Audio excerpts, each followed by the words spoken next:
নমস্কাৰ আৰু কৃতজ্ঞতা জ্ঞাপন কৰিছোঁ। অসমৰ বিভিন্ন স্থানৰ পৰা আহি আপোনালোক আজি একত্ৰিত হৈছে।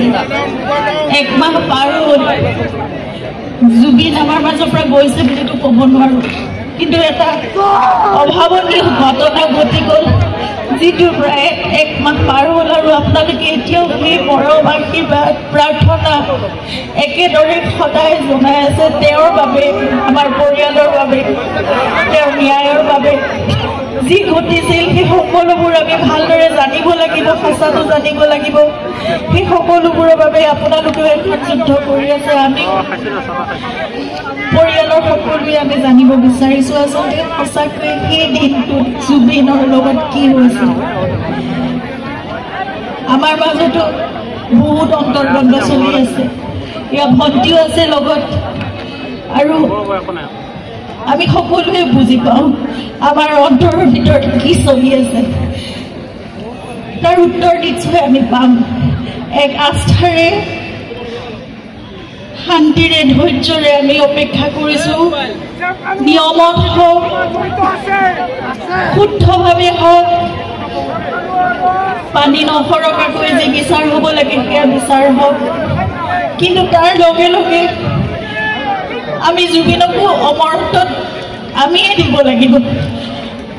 আমি সদায় আমাৰ মাজত জুবিনক কঢ়িয়াই লৈ ফুৰিব লাগিব, আৰু জুবিন আমাৰ মাজত সদায় তেওঁ যেনেদৰে আছিল তেনেদৰে সদায় থাকিব লাগিব। তেওঁৰ আদৰ্শ, তেওঁ যেনেদৰে গোটেই অসমখনক, গোটেই উত্তৰ পূৰ্বাঞ্চলক ভাল পাইছিল, সমগ্ৰ মানৱ জাতিক ভাল পাইছিল, প্ৰকৃতিক ভাল পাইছিল, জীৱ জন্তু পশু পক্ষী সকলোকে, গছ গছনি যেনেদৰে ভাল পাইছিল, সকলোকে আমি তেনেদৰে মৰম আমাৰ মাজত দি যাব লাগিব। আমি ভাবিব লাগিব যে আজি এজন জুবিন নহয়, আমাৰ মাজত কোটি কোটি জীৱ জুবিনৰ, আমাৰ সকলোৰে আত্মাত জুবিন জীয়াই আছে, আৰু সকলোতে জুবিনে আমাৰ আত্মা তেতিয়া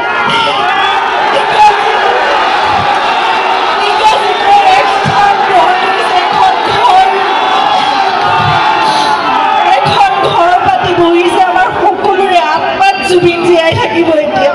গতিকে গোটেই বিশ্বজুৰি জুবিনক ভাল পোৱা সকলোৰে মাজত, কোটি কোটি লোকৰ মাজত জুবিন জীয়াই থাকিব এতিয়া। গতিকে আমি জুবিনৰ প্ৰতিটো কাম আমি তেনেদৰে আগবঢ়াই নিম। আমি সংকল্পবদ্ধ হ'ব লাগিব। আৰু মই ভাবিছোঁ যে জুবিনৰ জন্মদিন আহি আছে অহা নৱেম্বৰ মাহৰ 18 তাৰিখে। 53 বছৰ সম্পূৰ্ণ কৰিলেহেঁতেন তেওঁ, কিন্তু এতিয়াও চলি যাব তেনেদৰে, সদায় থাকিব।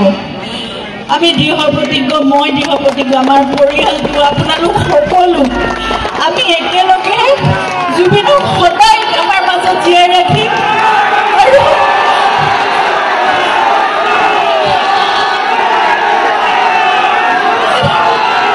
জুবিনে কৰিব বিচৰা সকলোবোৰ কাম আমি কৰি যাম।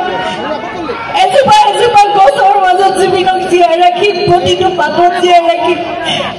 সেই 38,000 গীতৰ মাজত জুবিন জীয়াই থাকিব, সকলোৰে কণ্ঠত জুবিন জীয়াই থাকিব।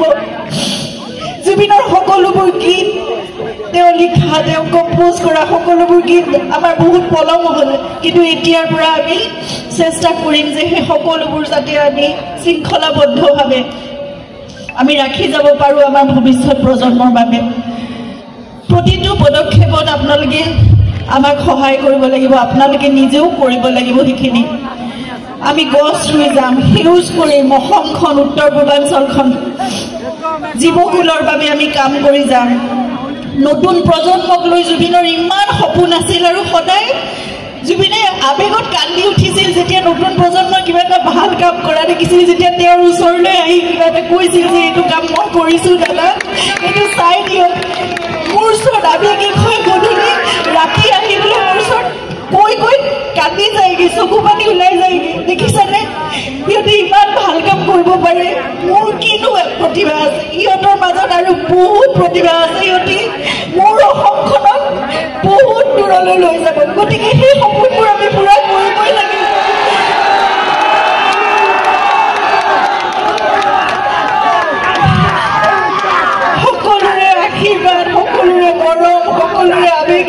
জড়িত হৈ আছে জুবিনৰ লগত নিশ্চয় আমি এইখিনি কাম কৰিব পাৰিম নতুন প্ৰজন্মৰ জুবিনৰ সপোনবোৰক কঢ়িয়াই দিব মোৰ বিশ্বাস আছে মোক মাত্ৰ আপোনালোকৰ পৰিয়ালৰ এগৰাকী বুলি ভাবিব আপোনালোকৰ জীয়ৰী আপোনালোকৰ বোৱাৰী আপোনালোকৰ ভগ্নী যি বুলি ভাবে বন্ধু বান্ধৱী যি বুলি ভাবে মোক মাত্ৰ আপোনালোকৰ পৰামৰ্শ লাগিব উপদেশ লাগিব আগবাঢ়ি যাবলৈ মোক সেইখিনি সহায় সহযোগিতা সদায় লাগিব মোক আশীৰ্বাদ কৰিব আমি একেলগে জুবিনৰ সকলো সপোন আমি আগবঢ়াই লৈ যাম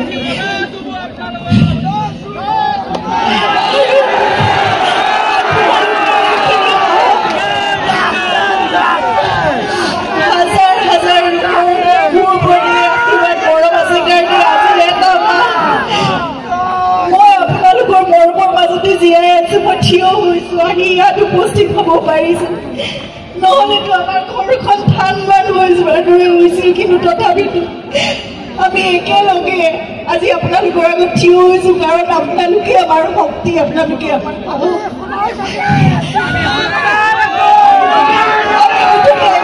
কাম কৰি জুবিনক সদায় আমাৰ মাজত জীয়াই ৰাখিম মই প্ৰতিশ্ৰুতি দিছো মই সংকল্পবদ্ধ হৈছো আপোনালোকে মোক মাত্ৰ আশীৰ্বাদ দিব